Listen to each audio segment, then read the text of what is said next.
Az yashir Moshe ou Bnei Israël et Ashir Azot. Et voilà que Moshe, il se met à chanter avec tous les Béné Israël cette chanson. On arrive au passage de la mer Rouge. On arrive au moment où tous les Béné Israël, avec Moshe Rabbeinu à leur tête, ils viennent chanter pour remercier Hachem de leur avoir fait traverser la mer Rouge. À quel moment ça se passe cette prière? Une semaine après la sortie d'Égypte. Une semaine après la sortie d'Égypte, les Bnei Israël, les Juifs se sont retrouvés donc devant la mer Rouge et ils n'avancent plus et tout le monde est perdu. Personne ne sait plus comment penser, personne ne sait plus quoi faire. Il y en a qui disent qu'il faut se battre contre Pharaon. Il y en a qui disent non, il faut pleurer, il faut pleurer. Il y en a qui ne savent plus quoi faire, les gens sont perdus. Et Moshe Rabbeinu, il leur dit, il y a une seule chose à faire, prier Hachem. Priez à Kadosh Baruch Hu. C'est le seul qui peut vous sauver. Cette semaine, on m'a envoyé une vidéo d'une femme, je pense qu'elle s'appelle Karen Levy.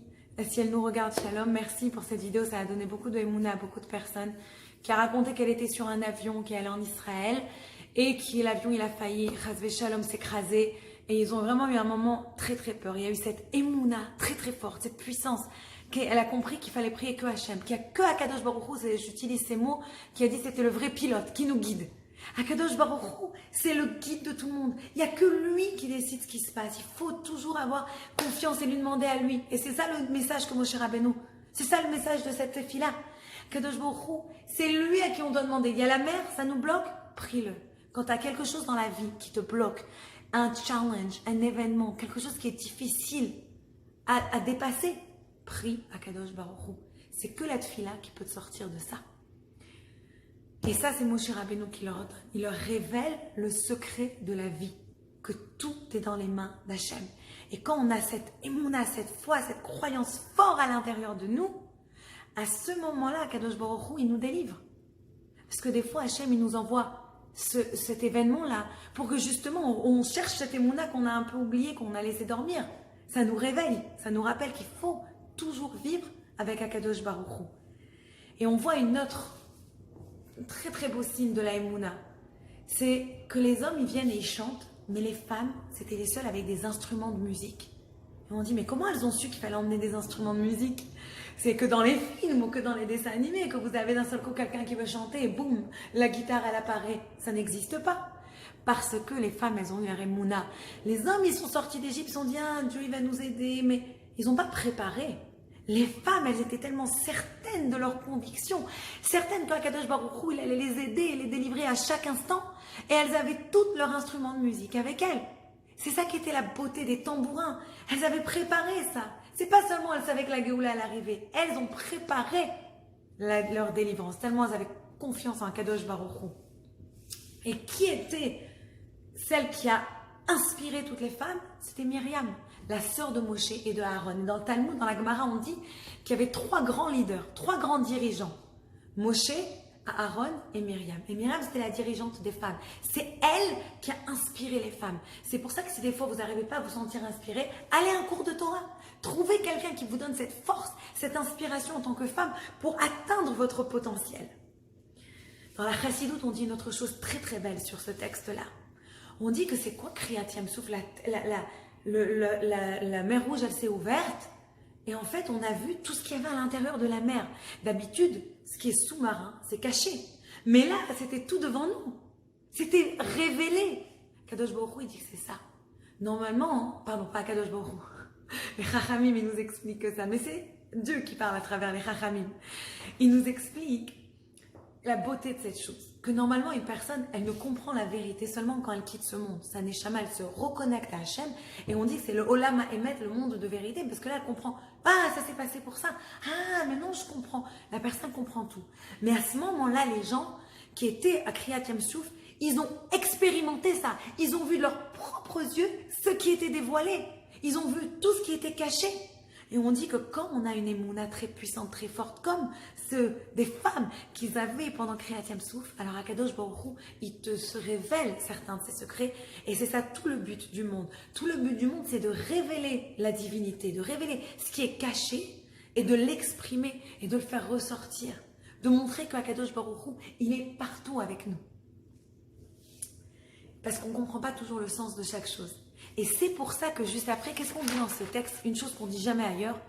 Veyaminu b'Hashem ou ben Moshe Abdo. Et ils ont cru en Dieu et en son serviteur Moshe. Quand les Bnei Israël, ils ont vu tous les miracles, là, ils ont cru. Jusqu'à là, ils avaient un doute, ils venaient d'un pays idolâtre, ils étaient eux-mêmes enfoncés dans cet exil-là, dans cette galoute. Et d'un seul coup, ils ont vu ce miracle. Parce qu'Akadosh Baruch Hu, on dit ce qu'il leur a révélé. Il y a des prophètes et des prophètes qui n'ont jamais eu une telle révélation. Tellement de révéler ce qui est caché, c'était quelque chose d'extraordinaire. Vaya Aminu, du terme Emouna. La Emouna, c'est quelque chose que tu crois à l'intérieur de toi, mais qui est caché. Et là, tu le vois en face de toi. Kadosh Baruch Hu leur a tout révélé. Et c'est pas pour rien que c'est une femme qui est à leur tête, et pas n'importe quelle femme. Myriam. Myriam, ce nom, il vient d'une racine mar. Mar, ça veut dire amer, parce qu'elle est née à un moment amer. Elle a vécu des moments très amers, très difficiles. Tout le monde mourait autour d'elle, on tuait les petits bébés. Et c'est elle qui a réussi à tout sortir. Parce que Myriam, ça veut dire en même temps, le même racine, ça veut dire rébellion. C'était une qui s'est rebellée. Elle n'a pas accepté les choses telles qu'elles étaient. Elle a dit non, on peut changer les choses, on peut transformer les choses. Ça, c'est le pouvoir d'une femme. Rabbi Yitzhak Luria, il disait, ce grand kabbaliste, il disait que notre génération, c'est une réincarnation, la génération avant Mashiach, c'est une réincarnation de la génération de Yetziat Mitzrayim, de la sortie d'Égypte. Et c'est grâce aux femmes qu'on est sorti d'Égypte, et c'est grâce au Kohar, aux forces de la femme, qu'on va sortir de cet exil-là et qu'on va faire venir le Mashiach. Comment? En s'unissant. Myriam, elle a réussi à unir toutes les femmes ensemble. Il y avait une ardoute, il y avait une unité. Et avec notre Emouna, elles avaient leur Emouna tellement forte qu'elles ont emmené tous les ustensiles de musique, tous les instruments avec elles. Et c'est ça qu'il nous faut aujourd'hui. Si on fait ardoute, on travaille sur notre unité avec nos amis, avec même des femmes qu'on ne connaît pas, on essaye de les ramener, de les rapprocher, de ne pas garder des disputes, de faire la paix entre nous.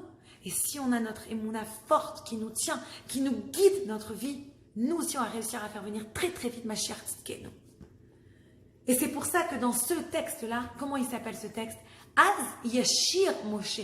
Et il chantera au futur Moshe. On aurait dû dire, et il a chanté. Non, c'est une prophétie. Il chantera. Et nous chanterons tous quand Mashiach viendra. Les Ramim, ils expliquent. Dans le Talmud, on dit qu'il y a 10 chansons en tout. 10 chansons que nos sages y parlent, qu'il y avait dans le monde. La première des chansons dont on parle, c'est quelle chanson? Az Yashir Moshe, Shirat Hayam, la chanson de la mer. Et la 10e chanson, ça va être quoi? La chanson de Mashiach Tzidkenu, la chanson quand Mashiach viendra. Et c'est ça qu'on doit tous se rappeler jour après jour. Dans le Zohar, il y a marqué que quand on chante Az Yashir, on doit le chanter debout. On doit être dans le même état. Le Shlach Kadosh, il parlait de ça aussi, qu'on doit être dans le même état d'excitement, le même état de joie que nos ancêtres, ils ont été quand ils étaient à Kriyat Yam Suf. Et c'est cette joie-là qui va nous emmener Bekarov Mamash très très bientôt Mashiach Tzidkenu.